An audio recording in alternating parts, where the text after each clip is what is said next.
অবশেষে ইরান ইস্যুতে পিছু হটল আমেরিকা।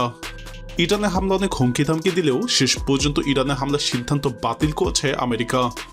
মার্কিন সামরিক সূত্র বরাতে ইসরায়েলি দৈনিক মারিফ জানিয়েছে, ইরানের ভিতরে হামলা করতে হলে আমেরিকার আরও সময়, সৈন্য এবং অস্ত্র প্রয়োজন। এই মুহূর্তে ইরানে হামলা করা মানেই মধ্যপ্রাচ্যে আমেরিকা এবং ইসরায়েলের জন্য মহাপ্রলয় ডেকে আনা। ইরানে হামলার হুমকি ধামকি বারবার দিলেও আমেরিকা সবসময় ইরানের শক্তির সামনে নত হয়েছে। আমেরিকার প্রতিরক্ষা বিষয়ক গবেষণা বিভাগের প্রধান হ্যাডিজে ক্যানিয়ানিস মার্কিন কর্মকর্তাদের সতর্ক করে বলেছেন, ইরানের সঙ্গে যুদ্ধের চিন্তা থেকে বেরিয়ে আসা উচিত। এর আগে ইরানের বিরুদ্ধে একটি যুদ্ধের অভিজ্ঞতা তার রয়েছে।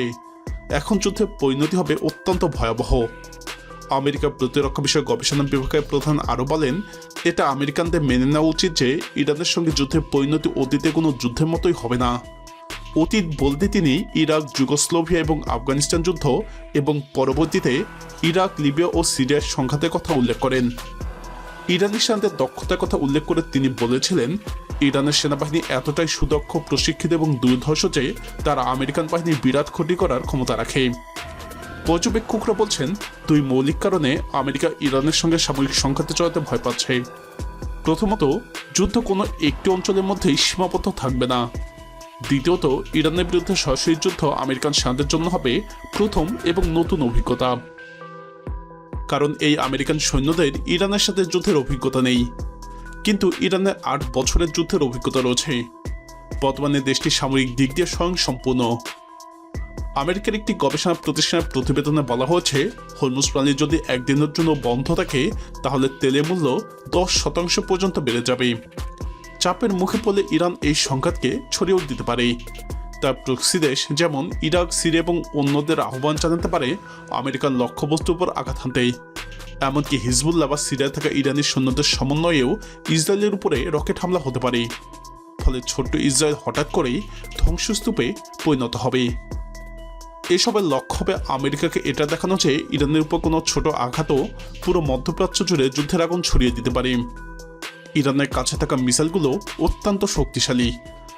ইরানের হাতে থাকা ব্যালিস্টিক মিসাইলগুলোর মধ্যে ফাতা খুবই গুরুত্বপূর্ণ। সমুদ্র থেকে ভূপৃষ্ঠ এবং ভূপৃষ্ঠ থেকে সমুদ্রে এটি অনায়াসে ব্যবহার করা যায়। ইরানের কদর মিসাইলগুলো ইউরোপের জন্য হুমকি হিসেবে বিবেচনা করা হয়। ইরানের দ্রুতগতিক ক্ষেপণাস্ত্র হিসেবে এটি অন্যতম। এই মিসাইলটি সূর্যের চোখ ভাগে দিয়ে অনায়াসে লক্ষ্যবস্তুতে ঢুকে যেতে পারে। সুতরাং দেখা যাচ্ছে ইরানের মিসাইল প্রযুক্তি ইউরোপের জন্য হুমকি স্বরূপ। আফগানিস্তান এবং ইরাকের অভিজ্ঞতা থেকে আমেরিকা এটা বুঝেছে যে আধুনিক যুগে কোনো যুদ্ধে প্রচলিত অর্থে জয়ী হওয়া যায় না। ইরানও নিশ্চয়ই মনে করে না যে তারা আমেরিকাকে যুদ্ধে হারাতে পারবে, কিন্তু আমেরিকা মিত্রদের অবস্থা নাজেহাল করবে। প্রসঙ্গত, পশ্চিমা দুনিয়া হাজার হাজার বছর ধরে পারস্যদের আতঙ্কে নির্ঘুম রাত কাটিয়ে আসছে। মানুষের আদি সভ্যতা, প্রাচীন রাজনীতি, সাম্রাজ্য, শাসনতন্ত্র, সঙ্গীত, বিজ্ঞান, শিল্পকলা, ধর্মতত্ত্ব ইত্যাদি প্রায় সবকিছুরই জন্মস্থান পারস্য।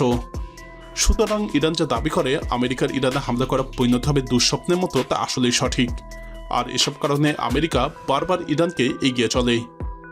প্রিয় দর্শক, শেষ পর্যন্ত আমেরিকার এই পিছুয়াটাকে আপনি কিভাবে দেখছেন? আপনার মতামত কমেন্টে জানান। ইরান ইস্যুতে সর্বশেষ আপডেট পেতে আমাদের চ্যানেলটি সাবস্ক্রাইব করে আমাদের সাথে থাকুন।